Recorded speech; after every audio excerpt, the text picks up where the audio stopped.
ये जानना बहुत ज़रूरी है कि जो भी नेगेटिव चीज़ें हो रही है, जिसको हम कर्म बोल देते हैं कि धरती का तो अब ये नक्की हो गया कि धरती पे तो ये होना ही है, पर इसको इसलिए नेगेटिव एंटिटी ज़्यादा चीज़ें कर रही है क्योंकि यहाँ पे नेगेटिव वृत्तियाँ हो चुकी है, नेगेटिव सोच हो चुकी है। इसलिए बात करी कि जब आप पॉजिटिविटी फैलाओगे तो पॉजिटिव एनर्जीज आएगी धरती पर हेल्प करने। तभी ज़्यादातर लोग ये कंप्लेन भी कर रहे हैं कि जो खराब लोग हैं, जो नेगेटिव मानसिकता के हैं, जो दुष्ट लोग हैं, वो तो फलते फूलते जा रहे हैं, खुश हो रहे हैं, और जो अच्छा व्यक्ति है वो दुखी होता जा रहा है। बिल्कुल, क्योंकि उनको वो नेगेटिव एंटिटीज मदद कर रही हैं।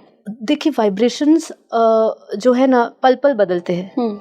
जैसे आपने कुंभ मेले में देखा होगा, कुंभ मेले में क्या एनर्जी थी, क्या वाइब्रेशंस थे, फ्रीक्वेंसी क्या चल रही थी, धरती की क्या फ्रीक्वेंसी थी उस समय। आई थिंक 5D होगी, दिव्य तो थी, एकदम 5D लेवल पे नहीं कह सकते क्योंकि उस समय जो लोग थे, मनोस्थिति जो लोगों की थी वो डिफरेंट थी।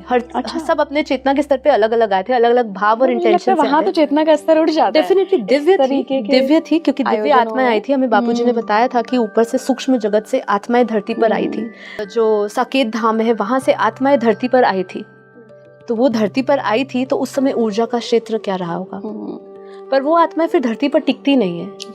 जो पॉजिटिव आत्माएं होती है ना, जो पॉजिटिव एंटिटीज होती है ना, वो ज्यादातर ऐसे दिव्य आत्माएं धरती से वापस रिटर्न कर जाती है क्योंकि उनको पता है वो धरती पर ज्यादा दिन रहेगी ना तो धरती के वायुमंडल में वो भी भारी हो जाएगी। इसीलिए जो पॉजिटिव आत्मा है ना, वो ऊपर जितने भी यहाँ से ऋषि मुनि तपस्या करके जाते हैं ना, वो ज्यादा इंटरफेयर नहीं करते, वो ऊपर बैठ के देखते हैं खाली, या अपनी तपस्या में रहते हैं वो।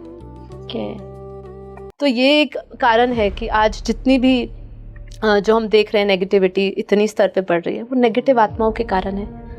कि देखिए एक चीज और है इसमें, बहुत वंडरफुल बात ये है कि जो सूक्ष्म जगत की आत्मा इंटरफेरेंस करती है, वो इंटरफेरेंस भी इसलिए करती है क्योंकि उसका भी कोई कनेक्शन होता है। ओह जी, ऐसे कोई आपके साथ संपर्क में नहीं आता है नेगेटिव एंटिटीज भी। अभी बापूजी ने बताया कि काफी बार आपका कोई कनेक्शन नहीं भी होता है तो भी आपका जब ऑरा नेगेटिव हो जाता है, वीक हो जाता है, तो वो आपके ऑरा को भाप लेती है। तो वो नेगेटिव एंटिटीज फिर वो सोल हार्वेस्टिंग के लेवल पे आ जाती है कि वो आपके सोल को अपने कंट्रोल में लेना चाहती है। ये सूक्ष्म जगत का अगर आप टॉपिक पकड़ेंगे तो आपको तो इतनी चीजें मिलेगी। केवल कर्म भाग्य नहीं, उन्होंने तो आपको पूरा का पूरा आपको कंट्रोल करके रखा है।